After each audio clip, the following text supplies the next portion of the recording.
Hey, it's Sol with another video, and today I'm going to talk strategies on building for yourself a speed set designed for quickly blowing through legacy content. By the time we're through, you'll have a good idea on how to approach this based on your play habits. And if you don't mind, like the video, subscribe for more coverage, and let's do a proper intro. With the War Within expansion announcement, I got very excited when I learned that we'd be able to unlock Transmog appearances regardless of whether it was the character's gear type or not. It won't be long until we can take a single character and slam every dungeon and raid in the game for unlocks. It'll also be cool if we wanted to hyper-focus, like we can just smash our entire stable of alts into a single instance to more quickly collect everything that there is to get. Those Manroth Shoulders days are numbered. Today I want to focus on the strategy of taking a single character who can sprint through dungeons and raids with ease. There's a cheap and easy strategy, and a not so cheap and easy strategy. I'll be focusing on the foundations of speed and how to get a speed-based character started up cheaply before sending you off. And we'll first start with your character's class and race. Any combo will do, but there's clearly an optimal choice. Druids are simply the ideal class to use. They've got a big 15% passive run speed bonus using talent, and of course their class has cat form with an additional 30% speed bonus.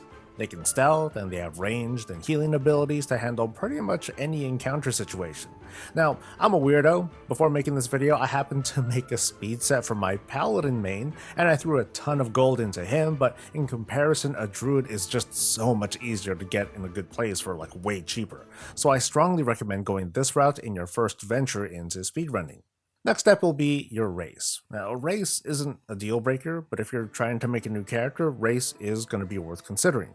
Since we're sticking to the druid class, choices are limited, and my vote goes to Zandalari Trolls, who have a 5% bonus to run speed through their racial ability. They only need to pick up the Embrace of Gonk over in their capital, just a quick cast, and ta-da, you have a permanent bonus speed. On the Alliance side, Night Elves are a distant second with only a 2% passive run speed bonus. Again, your choice of race is not a huge deal, it just helps a little bit.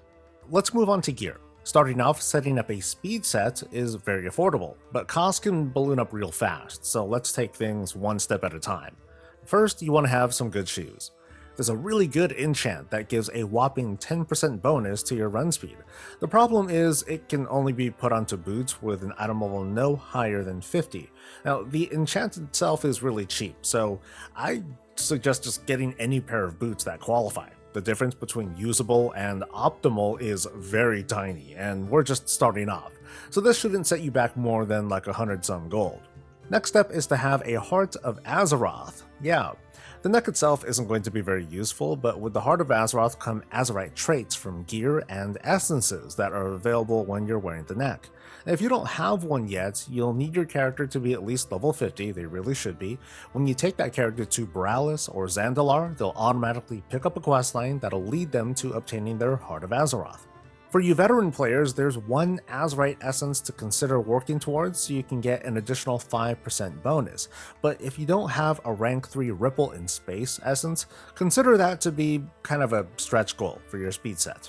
Now that you have your neck, you need to farm for Azerite pieces that have a specific trait called Long Strider. This is going to give a passive speed bonus based on your highest secondary stat.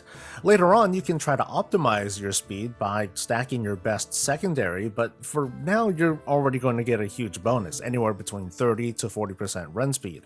And assuming that you're on your druid, farming for this gear will be super easy. If you've been following every step here, you should already have a passive run speed of 160% in cat form. The pieces that you need come from very specific places. The helmet comes from the last boss of Tol Dagor.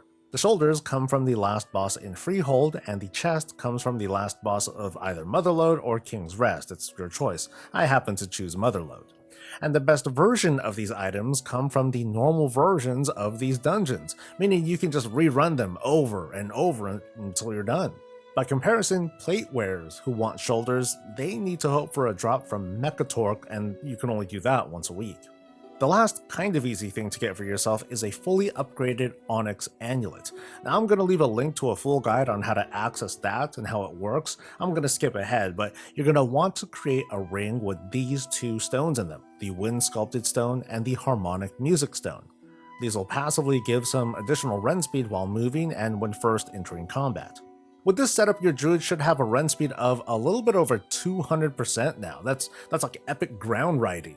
Keep in mind that this applies to Battle for Azeroth and older content, but legacy content is where a speed character really thrives anyway. Now let's move on to other speed bonuses that'll cost additional gold. It's going to be incremental, and it's going to get increasingly expensive.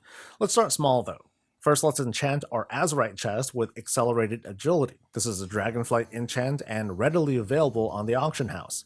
There are 3 other Dragonflight enchants for the weapon, cloak, and wrists that give speed.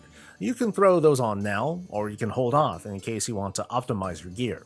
Charged Phials of Alacrity are the go-to consumable for run speed, and Fried Bonefish is the go-to food buff that gives a very modest increase to speed after killing an enemy, even low-level enemies and critters.